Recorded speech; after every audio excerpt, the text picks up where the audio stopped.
So in this session, we're going to touch on these, mainly these four packages: poly, QTLR, QTL poly, dia-QTL, and JWAS poly. All of these were presented on the previous workshop at the beginning of this year. And this is the link that maybe Chris can send it out now, where you can find all these sessions from last year in case you want to review them.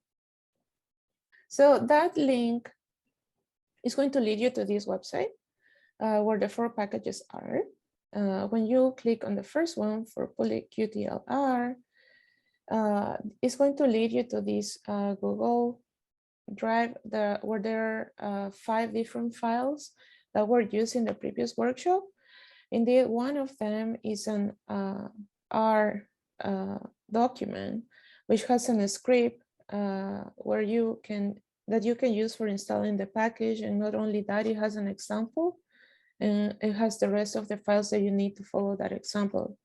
And I think it's a good practice for you to try to do the whole script in order to see if it's working for you, and you can see if that also matches how you have your data.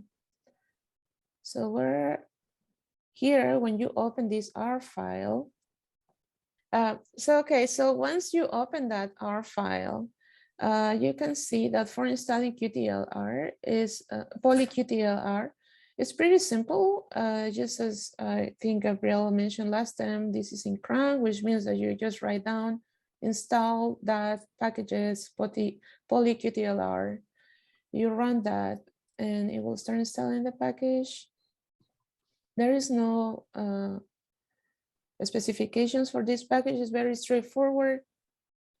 And again, after that, this script has loading the files that are also in the same folder, and you can keep running the script, so you can follow that along in case you want to see how it is working. And then you also have another file here that ends in HTML, and that leads you to this website, which is the one that has indeed the whole example, the files that you use for following this example. And I think it's pretty good description of how are the input files, and it will be very helpful if you're trying to run this program. So the next one is QTL poly. The first link leads you to the presentation, the slides, and that are pretty informative too. And the next one, it's the example. So here it also shows you how to do the installation, but this is different from last year because before we used to install it as step tools, but it has changed to be a package on cron, which means, okay, let's do this again. Our studio, there you go. All right, so for QTL poly, it used to require all these links, but it's not required anymore. It's pretty straightforward again. You just write down install packages, QTL poly.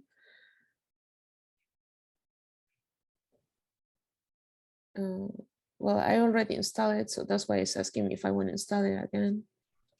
It's very fast.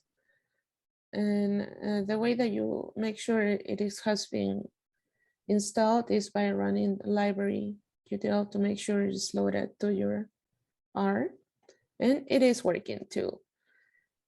So that's also pretty straightforward. And there is also an example that you can follow along, because when you install this package, it comes with data that you can load and start playing with it if you want to try to run it as well as the previous package.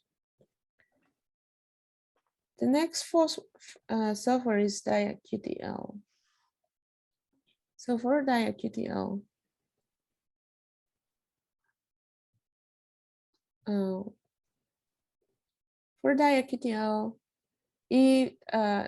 this link would only lead you to the slides.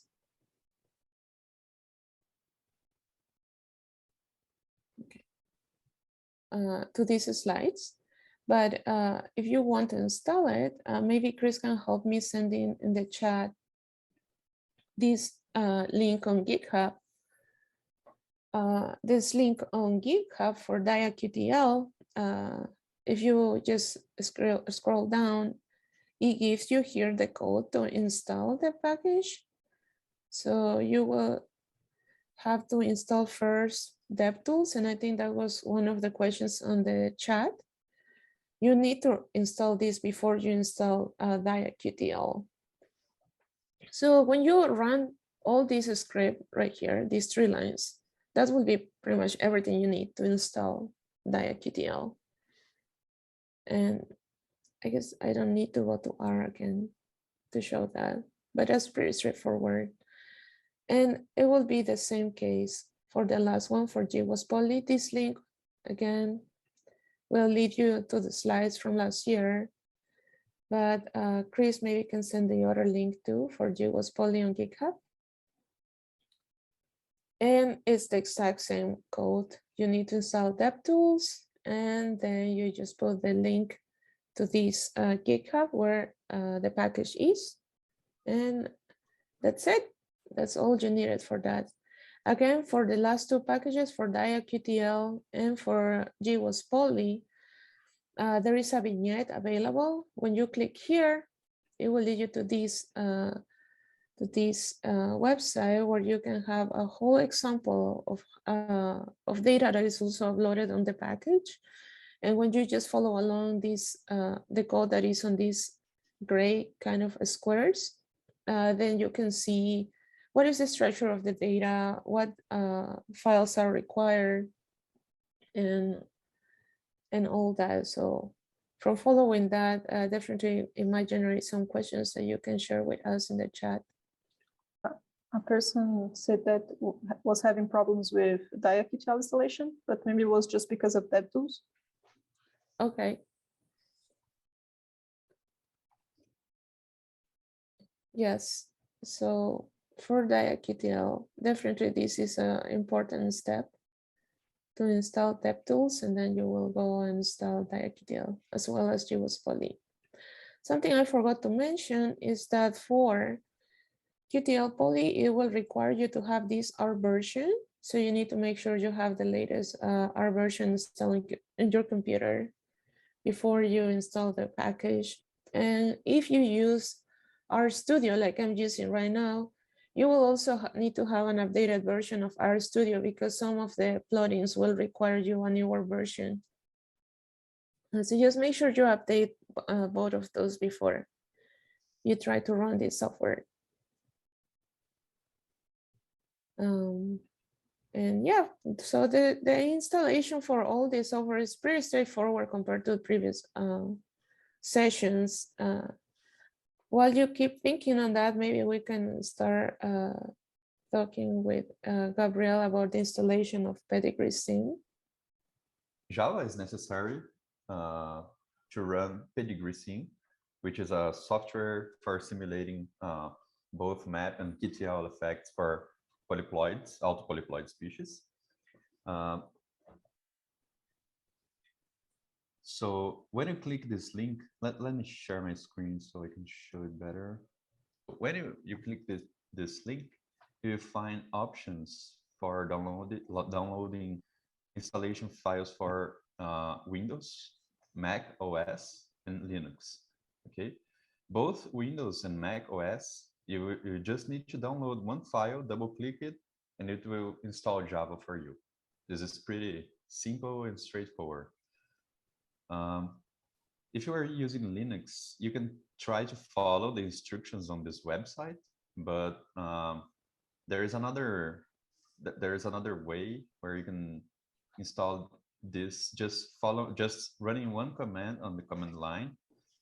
I will share with you my terminal and show how to do that. Can you see that? Yes. Okay, so you just need to run sudo apt-get install default jdk. So I have already installed this on my computer. I'll send the link on the chat here for those who are using we're using Linux. Then, okay, so it's all you need to have Java set up. Then you can go to the pedigree sim repository on GitHub. I will send the link on the chat here. Okay, so once you click on this link, you will open this page. You can download it using you can download it directly using the zipped package archive, or you can just use the git command line if you want. Okay, so I use the git one, and I will switch to my terminal again. So for example, I download it to my downloads page, my downloads folder, I'm sorry, git clone. Okay, it's downloaded. I can just enter this folder, and there is a folder with the name compile. You can see there is a file with the name pedigree sim.jar. That's all you need to. So you need this entire folder structure with the lib folder as well. You can test if this is working by running java -jar and pedigree sim. So it seems that there is a missing parameter file. This was not found or not readable. So it shows that it's working because once you have everything set up to run the software, you need to insert another file with the parameters you want, like diploid level, the chromosome size, the chromosome disposition, the number of individuals, everything. So this is provided in the link I sent you on the GitHub repository. You can find an example file for that. But all you need to have the pedigree sim set up for running, for participating in the next workshop in January, is that like Java working and pedigree sim working together with Java. Okay. I don't know if anyone has any questions, but yes, someone asked how to test the package. So all the others, I know that the data set that they describe in the tutorials are also together with the package. So if you want to test, you can run the tutorials and check if all functions are working and if you get the same results that the tutorials presents, because the data is available with the package. So you can do that. I don't know about pedigree sim, and Gabriel will answer this in a moment. yes, I was checking here, and it seems that I used to use an example file before. I don't know if they removed or if it was provided by someone else, but I can share this file after. We can put a link on the Polyploid's website, so we can help people test this if the software is working well and everything, or see the software working. Is anyone else having installation issues? Yeah, I'm sorry, I only have one screen, so I was going back and forth and I got a slightly slow internet. So I installed the Java, but I was unclear on what was happening after that with the pedigree sim. I've got the GitHub page open, but I wasn't able to follow along as you were doing it. Sorry. Hi, Ira. I'm sorry. So you just need to download the repository. So you open the GitHub page. Yes. Let me share my screen again so I can show you. This is very. So there's a button here. You can see code. It's a green button. You can click on it, and you have many options on how to download this repository. So you can choose, for example, I demonstrated how to do this using the command line, but you can also click here and download a zip file, like a zip file directly to your computer. So I will download it here. Then you can just open the folder.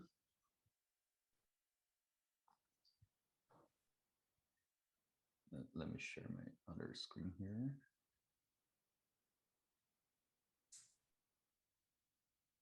So once you extracted this file, you can see that there is another folder inside it, which is called compiled. And inside this folder, you have the entire structure that is necessary to run pedigree scene. Okay, so you have the pedigree scene.jar and you have the lib folder. Both are necessary to run pedigree scene.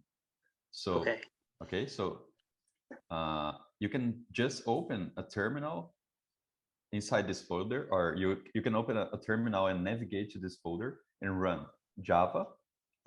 Let me share my terminal here.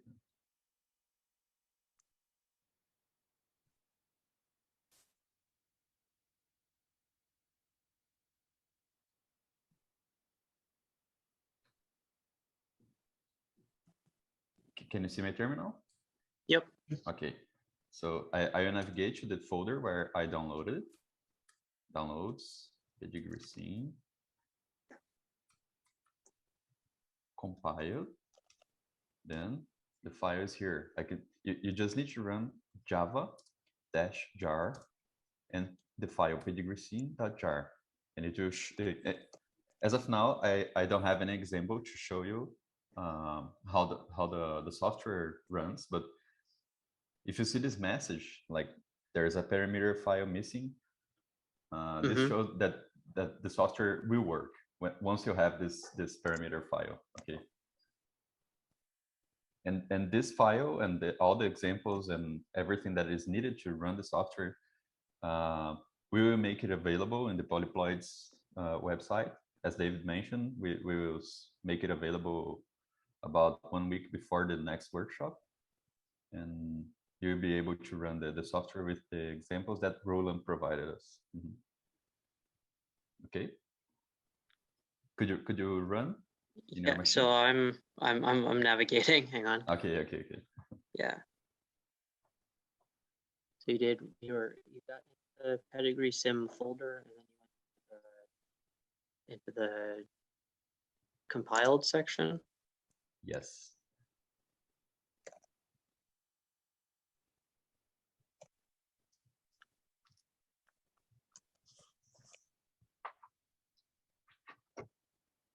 Okay, so you're in there and then you do, what is it, LL? Is that what that says? I'm sorry, can you say it again, Ara, please? So after we've changed directory, so you're in the compiled folder, and then the next command is LL. No, I just ran this command to show the files here, but you can just run like Java space -jar, then the file pedigree scene.jar. Okay, I'm looking at the wrong thing. So is it Java?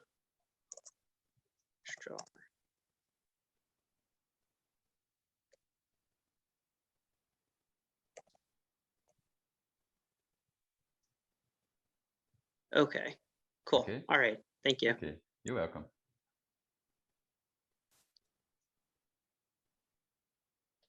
All right. I think Reach, are you connected by your laptop now? Yes. Can I share my screen? This Can one you- is working, but this one I guess I missed. Could you So- please run again install packages DevTools?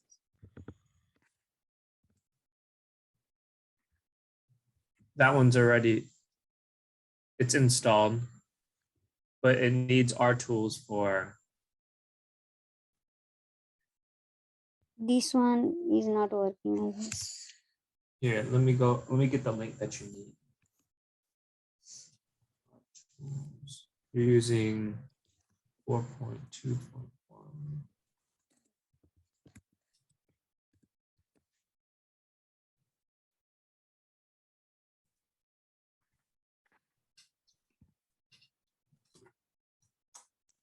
It is installing.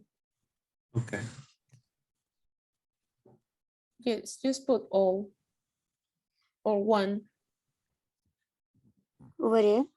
One, write down. No, not there. Yes.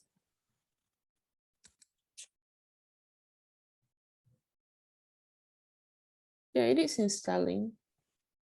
But she still doesn't have R tools. You need R tools to build Oh, the you're package. right.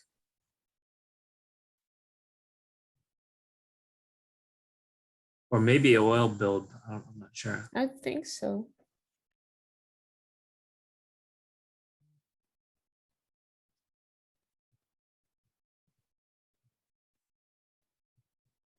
Well, it looks like it's building. Warning. 4.1 permission denied. Can you try to run the library diaqtl?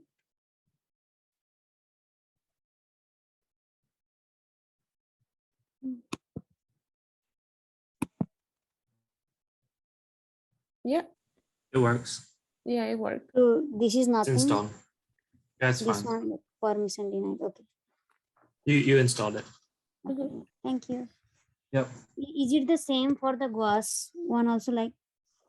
But yeah, it's similar. For GWAS can- Poly? Yes. Yes. Okay. It's the same. On their GitHub, they will have the dev tools install GitHub command. Mhm. You just copy and paste that in. Okay. Thank you. Yep. And if you have questions, just hit the use a Slack. There's a Slack link after the meeting that we can help you if you have trouble, or email us. Noel's question is, let me read it off. It says that, what are the benefits? Like, what are the advantages of all the programs, basically, and disadvantages? And when would you use them, basically? And I'm going to address this further in the polyploid meeting in January, because I'll have a talk kind of comparing them. But we can kind of talk about the, I guess the, how would I say, like kind of a broad overview of when you would use certain things. So GWAS Poly was written to do GWAS on diversity panels. However, we mentioned in the very first computational session that you can run GWAS on bioparental populations if you wanted to. And the key difference that you would see from that is that when you run a GWAS on a diversity panel, you typically only see one or two SNPs that show up as significant at your suspected QTL. However, when you run a GWAS on a bioparental population, because the linkage blocks are so large, that you will see a peak. So you'll see a lot of markers coming up to where the QTL is. So that's a main difference. However, when you use GWAS approaches on bioparental population, you may be lacking in statistical power because you're doing a lot of multiple testing. You can correct for that using FDR or Bonferroni corrections, but still it's not as powerful as some of these other approaches. So typically, like in our program in Roses, when we are wondering, oh, do we have a QTL? Is this trait worth studying? A lot of times, what we'll do is we'll run a quick GWAS on that specific trait and see if anything pops up. And typically the strong QTL will pop up. And then we'll use some of these other programs to further dissect that QTL. Now going on to another program, JK? DiaQ. Yep. I'm sorry, just maybe to add one thing about GWAS Poly. Go ahead. The other, just like JK mentioned, most of the times we will start by running GWAS to see what are the main regions that are associated with a trait. But what happens is that sometimes when we have markers that have a very low minor allele frequency, and if that you know that that is the case of your study, this is not going to be picked up. So then you will need a further QTL analysis, like a dia-QTL or other. So it's used as a first screening when you have a lot of markers and perhaps you're trying to identify just the main regions and they do not have a low minor allele frequency. I think that perhaps is one of the requirements. There is even, you have arguments that you will lower even that threshold things in order to be more realistic about what associations you are finding. Yeah, thank you. Okay. So then there are, so after you do your GWAS, or after you do your first screenings of maybe trying to find something, some QTL, you could use either poly QTLR or QTL poly, because those are for biparental mapping populations. Now, there are some requirements. You're going to have a linkage map that's phased in order to use these programs, and you're going to need genotypic probabilities, or actually more correctly, you're going to need homolog probabilities that of each individual that's carrying which homolog, which parental homolog. And using those, using poly QTLR and QTL poly, you'll be able to do your classic biparental mapping population QTL studies. From those, you can actually kind of tell what kind of segregation your QTL is, like what kind of segregation ratios is from your QTL. If it's simplex nulliplex, if it's two doses or some other, basically how it's inherited, how that trait's inherited. You can look at that. You can estimate PVE, percent variance explained in the phenotype. You can, one cool thing that both programs can do that I'll kind of talk about a little bit more in January is that you can fish out the individuals that carry your allele of interest. So a lot of times as a breeder, you want to do your QTL mapping. Okay, I found a region, cool. Now what? As a breeder, what you want to do is be able to isolate all the individuals that carry the favorable allele or favorable alleles. And both these programs can do that. They go and look at the probability that of which region carries which homolog, and it can isolate those individuals and give you a list of them. Now, there's another program that we were talking about earlier, DIQTL, that takes another approach. If you have populations that are interconnected, or like half diallels, or in my case, I had two populations that shared a common parent, you can use DIQTL. And what that does is it gives you more resolution from QTL that are inherited from the shared parent. So for instance, my mapping populations, one of them has 200 individuals and one has about 160 individuals. Now I have about 3 or 4 QTL that are inherited from the shared parent. And if I just do biparental mapping, QTL mapping, in one population, I have kind of the resolution of 200 individuals. In the other population, I have the resolution of 160 individuals. Well, if I use DIQTL, theoretically, if the QTL is inherited by the shared parent, now you have 360 individuals as kind of your resolution. So you can almost better define your QTL region, theoretically. And yeah, I think that's kind of it. The use cases, you can use most of these software on biparental populations if you want, but each almost has its own specific use, and they all have their like sort of a little bit of disadvantages and advantages. We'll kind of talk about this. I think we talked about this. I think was it last week? No, yeah, maybe last week, where DiQTL can look for the products of, what was it? Not double, yeah, double reduction, correct?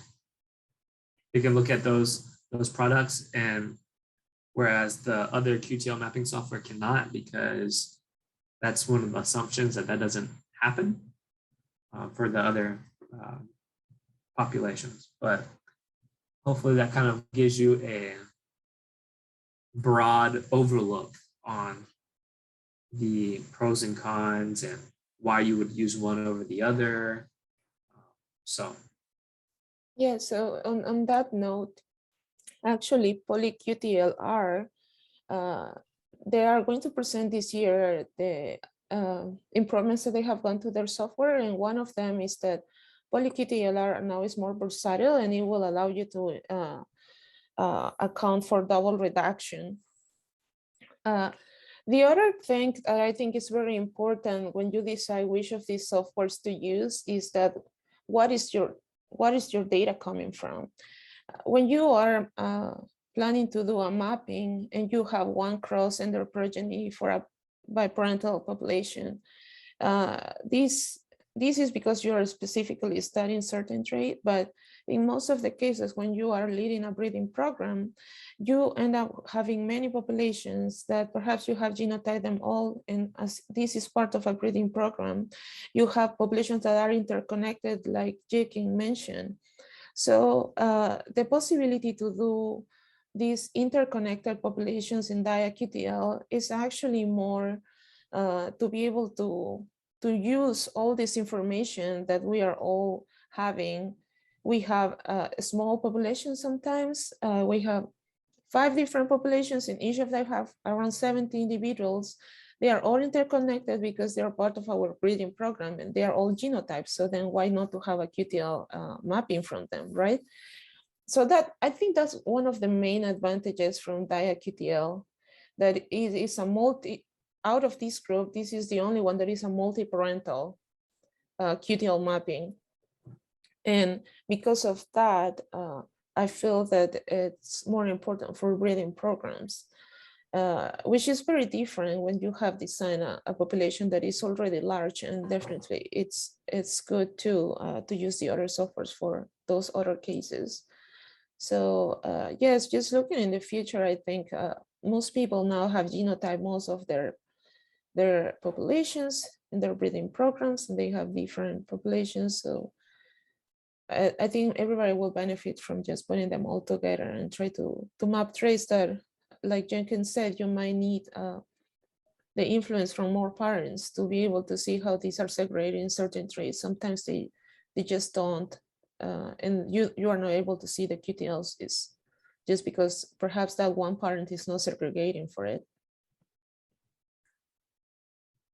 So yeah, I don't know if that's fully answered the question, but I think it definitely gives a good idea how to decide what to use. The other good thing is that recently, before DiaQTL could only use the output from poly origin, but currently there is new functions that are not available on DiaQTL that uses the output from matpoly, rabbit, OneMat, and poly origin again. So it's going to be more versatile about what other data you have for the genotypes, not just haplotypes. One more thing that I just thought about that I need to add kind of into my talk for January, but I'll kind of talk about it right now, is one pro from DiaQTL that you don't see in polyQTLR and QTL poly is that when you have two mapping populations that have a shared parent, and you map the same traits in polyQTLR or QTL poly, your homolog of interest, if it's, say for instance, a simplex nullplex trait, and you know it's one of the homologs, your homolog of interest may be different, and it may look different in the two mapping populations because the homologs are assigned in the mapping stage, it's just assigned arbitrarily. So you don't know if H1 and H2 is the same thing. Even though it looks like it's segregating the same way as the other population, you don't know, you can't be for sure that it's the same homolog. Now in DAQTL, what happens is that takes it all into account. So when you look at the two populations together, you can tell if a trait is being inherited from the same homolog, because the output of polyorigin basically makes it so that all the homologs in the two populations are referred to each other, versus if you have two mapping populations, you map them separately, and then you put them into QTL mapping, you don't know if it's from the same homolog or not. But that's one thing that's different now.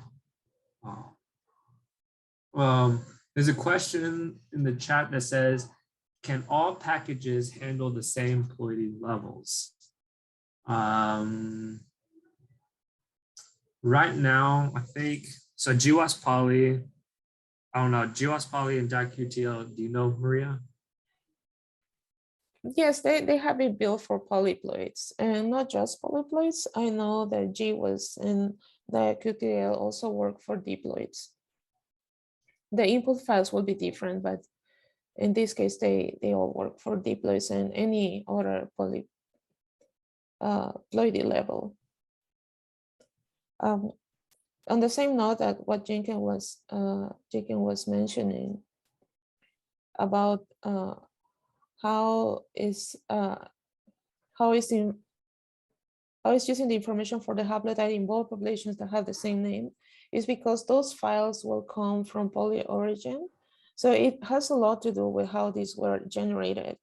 When I said that DiaQTL can use data from matpoly, rabbit, and OneMap, is because the data coming from these softwares has to be from biparental populations. So when you have a biparental population, you will not have this problem, only when you have a multi-parent population. So just to give the note that it will have to come from polyorigin in order to have the same name. And they need to be generated all at the same time. And I think GWAS poly can go up to how many ploidies? Is it 6 or is it more? Is it hexaploid? Can it go higher than hexaploid? I think could be any. Okay. And soon, apparently, I thought Dr. Indelman said that by January or shortly after January, where GWAS poly will be able to run on multiple ploidy levels, so that you could put in your diploid, your triploid, your tetraploids, and just run it. Oh, Jose said that he's run GWAS poly for octoploid strawberry. Yeah, so that what we are seeing now in potatoes is that we have also started working with the diploid breeding, and eventually we're going to, just like Jakin mentioned, we're going to have different ploidy levels within the same breeding program. So I think that's also very valuable.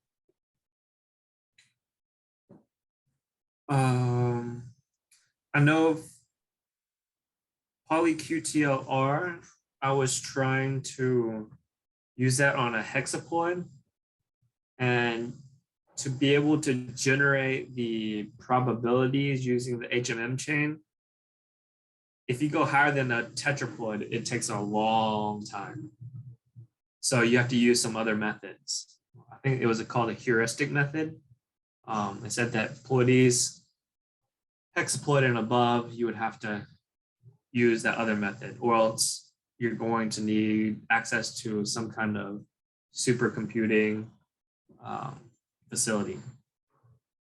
And QTL poly, I also once you get to the higher ploidy levels, I guess it's map poly that generates the files, the probabilities, but that can also take a while and be computationally intensive once you get past 6. But I think theoretically it's possible. I guess another advantage of using the QTL is that when you put the phenotype file, you can also include other factors such as environment, location, or blocks and all that. You don't need to use a blue as an input file for the phenotype. You can include the factors that you're using to calculate your blue. So it's going to be part of it. I think that's pretty important too, because many times we will have, especially we'll have data that comes from different environments that perhaps there is a strong G by E, and we are reluctant to just generate one value per each genotype because we see that there is a strong G by E. So that's one advantage, to be able to account that into the model. Maria, I think you can answer a question that I got here. What ploidy levels are supported by DiaQTL?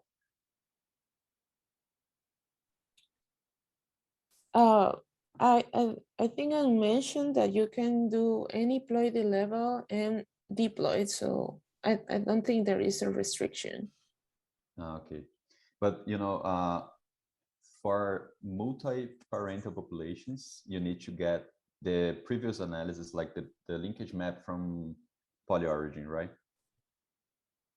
And for multi-parental has to be from polyorigin, yes. Yeah, and I think that polyorigin can only do that for tetraploids. So you are okay. So we can only do multi-parental analysis for tetraploids. Okay, that's correct.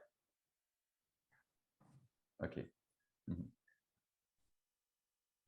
Okay. Let me check if polyorigin only handles tetraploids, because initially there was another software that was tetraorigin, and that was only for tetraploids, and they changed it to polyorigin because I think that now any other ploidy is allowed. So it's on their to-do list, but I don't know if Chelsea is actively has already done it. Yeah. I don't know if he's actively like developing the software. It's on their to-do list, but it hasn't been implemented yet. And Jikin, can you do you know if this works for diploids as well? Like polyorigin, I mean. No, polyorigin only works for tetraploids. Okay. The software for diploids is Rabbit. Okay. I think Dr. Oscar did it. Yeah, we've used it for diploids. It works for diploids as well.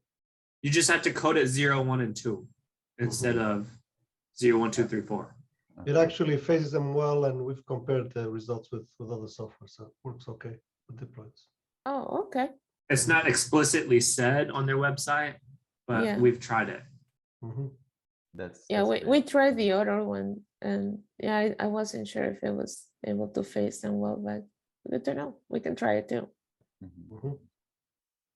There's another question that I got here. Thank you. In a population that has shared parent, both the populations will need a separate map, right? Then how mapping is done in DiaQTL? Please elaborate on these approaches. Maybe Maria and Jake and Chris, you can talk better about that, but as far as I understand, you need to do the previous analysis when you have more than one biparental population.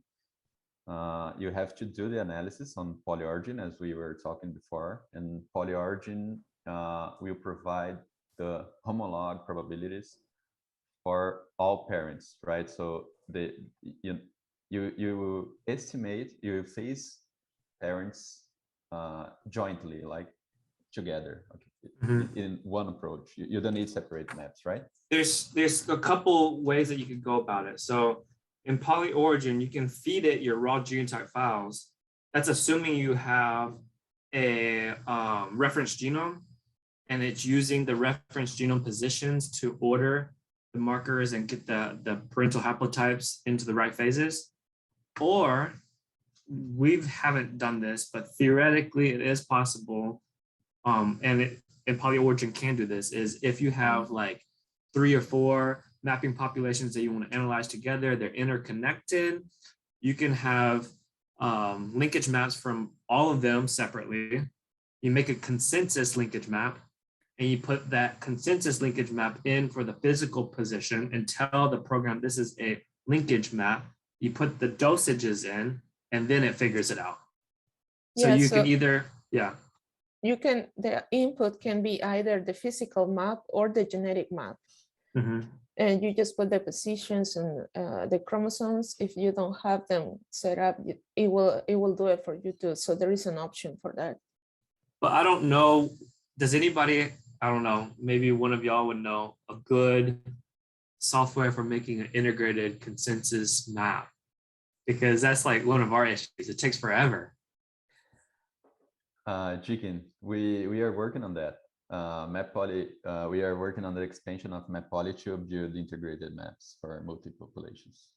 Yeah. We will show a preliminary analysis on the next workshop. Marcelo will present that. And okay. This should be available soon, yeah. Because as far as I understand, polyorigin phases individuals, but it doesn't account for recombination fractions and everything, right? Is that correct? So you need a previous order and everything. You need an order. Okay. You need either a physical order or a linkage map order. Yeah. You have the order, at least you have the chromosomes separated. You have linkage groups, so that's if you have a genome. Yeah, yes, you have a genome. Yeah, this is we know that this is a problem for most polyploid species because maybe you don't have genomes, reference genomes available. So that's why we are expanding MapPoly to do everything at once, like building a de novo map, a de novo linkage map, estimate order, estimate the linkage groups, and phase individuals in one joint pipeline. And there's another thing that I forgot to mention is, okay. This will be available for any ploid level. Yeah. Mm-hmm. We will show results for an hexaploid sweet potato population, but other than that, have y'all used anything else to make an integrated linkage map, like after the fact? If you had like 2 or 3 populations and you wanted to make an integrated consensus map, some kind of software. Sorry, Chicken, I couldn't understand. Let me. So like we have had the problem where, like, I understand where you're going. The next version will be able to do it together. Mm-hmm. But in the past, I think I can't remember the software that's used, but give me a second. I'm looking for LP merge. Yeah, LP merge. Okay. Things that are built off of LP merge, it takes forever. Mm-hmm. Like, is there like, are you aware of anything else that kind of is able to integrate linkage maps? Mm-hmm. Mm-hmm. I don't know. Yeah, as far as I remember, we discussed about that, and I think LP merge, you need to first have separate populations, build separate maps. Is that correct? Yeah. Yeah. After that, you can integrate. Try to integrate it. Mm-hmm, mm-hmm. But as far as I understand, you need to have a proper, at least like a minimum number of individuals to represent each one of those populations. As Maria was mentioning, for breeding populations, maybe you have many small biparental populations in a crossing breeding scheme where each one of the full seed families has a very low number of individuals, like 20 individuals or less. So this may be a problem as the ploidy level goes up, right? Yeah, that's why I think an integrated approach would be better, because you can jointly estimate everything together and borrow information from other families or have shared parents across families, right? Yeah, whereas when you need to integrate, when you want to integrate separate maps in a single map, you need a minimum number of individuals for that. Is there any other questions? I don't know if the discussions we're making are prompting any new questions. I got another question here. It's from the same person that asked about the separate maps in multi-parental populations. And the person is asking if the genetic map order will be different in these maps, although interconnected. I don't know, I'm not sure what you mean in these different maps, but if you're referencing different maps about like different approaches like poly-origin and diacritial, you need to have this order beforehand. So basically genomic information or any approach where you integrate different maps from different populations. Yeah. But as soon as you have this order and you have multiple populations interconnected, you can generate this integrated map jointly using poly-origin for tetraploid species. Yeah, so you have only one map.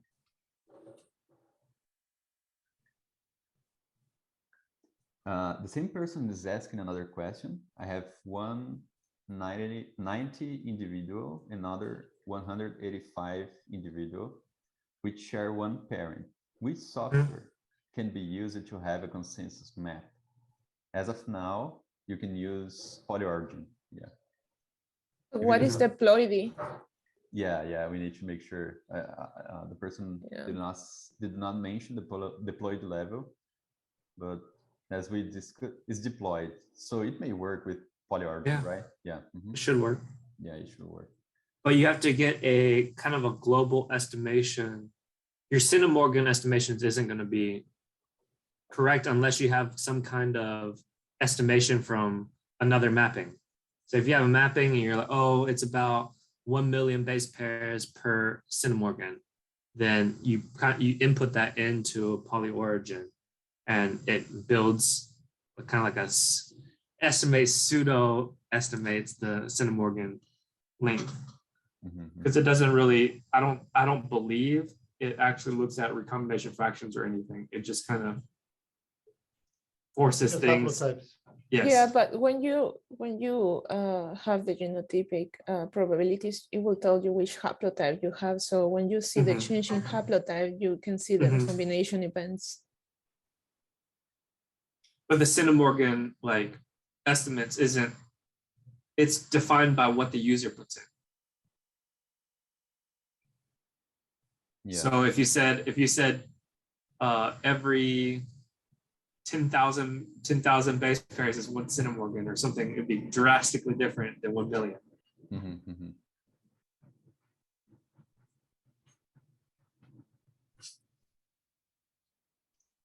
Yeah, that's one comment about poly-origin and diploids. I believe the progenies have to be interconnected. In other words, I think you cannot get haplotype probabilities from just one single population. They have to be at least 2 interconnected populations.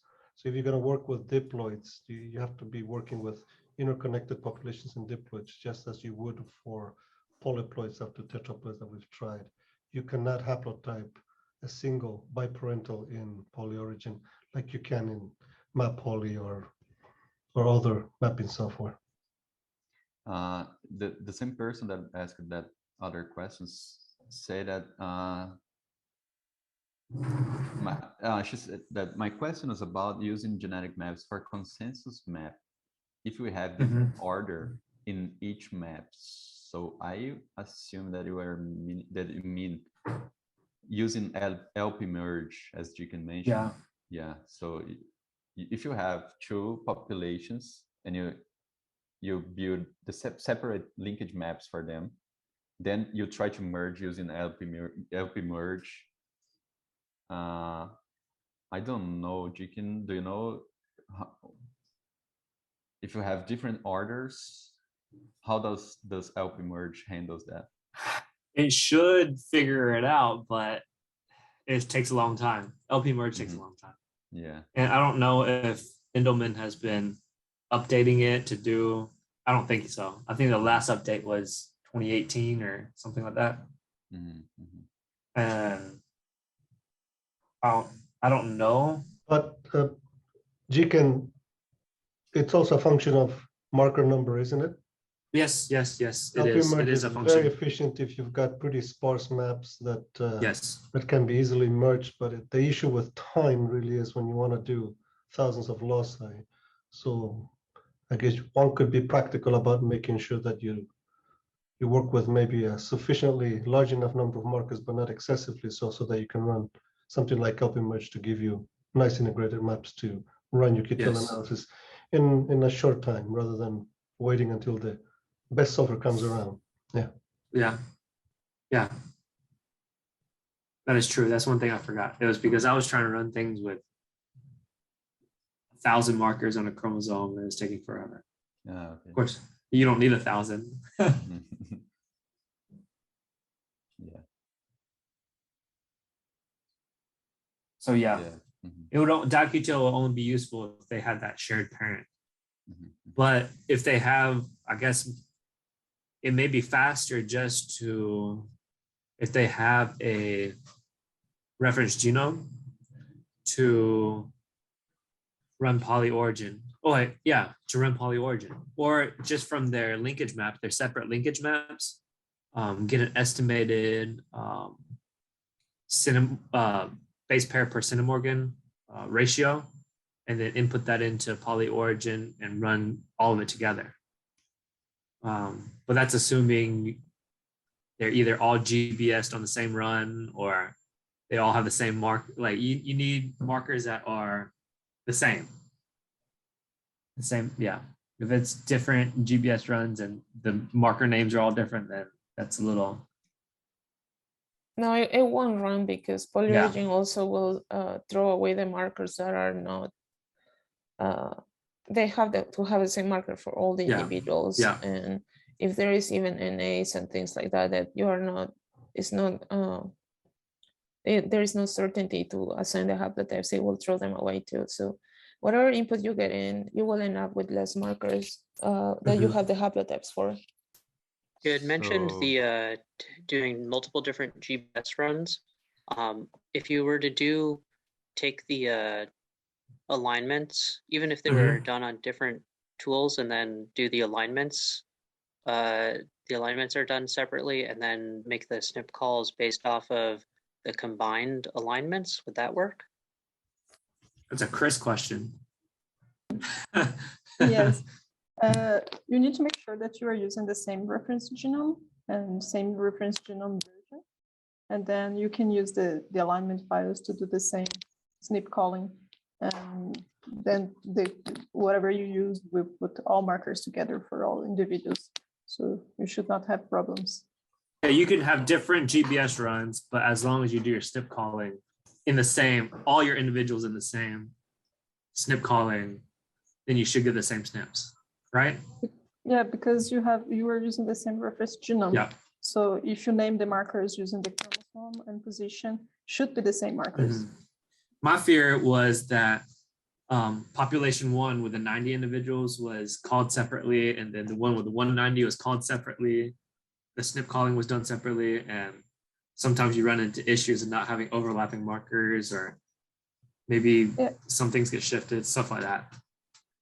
Using GBS would be like a random location if every time that you run, or inside the same run too. So I think it will not be a problem to make in different procedures once you have using the same reference genome. Yeah, so the person asking for software, for the links for the software, we were talking about like polyorigin and BioQTL for multi-parental populations. I just sent on the chat. And yeah, she sent another message. I have two bin maps for those populations. One having 3,800 markers and other 3,200 SNP markers. Some of the markers might be shared, so should we have maps with large number of markers initially. That's what, yeah, I don't know. You had problems with a large number of markers, but you Yeah. were trying to use LP merge, right? Yeah, because LP merge is going to be really slow if you have like 400 or 500 markers on a single chromosome. You can parallelize using, I have to find the software. There's a software that runs LP merge in the background. Let me look. I have a similar question here, and maybe we can answer together. I will read the question. Even if we use same reference genome, the common and co-markers might be eliminated in binding process. So at what stage should we use them to develop consensus map? And I was thinking, I don't know if you agree, but maybe it's worth it to use all markers to build the separate maps, because maybe it can improve the ordering and the map building procedure. And then to make the consensus, we can eliminate the ones that are unique and use just the consensus to not take too much time for the merging thing. I don't know. What do you think? Yeah, I agree with you, Chris. If you were trying to analyze first the population separately and then merging them afterwards, it may be necessary to keep. It may be necessary not, but it may be good to keep shared markers, like the same markers in different populations.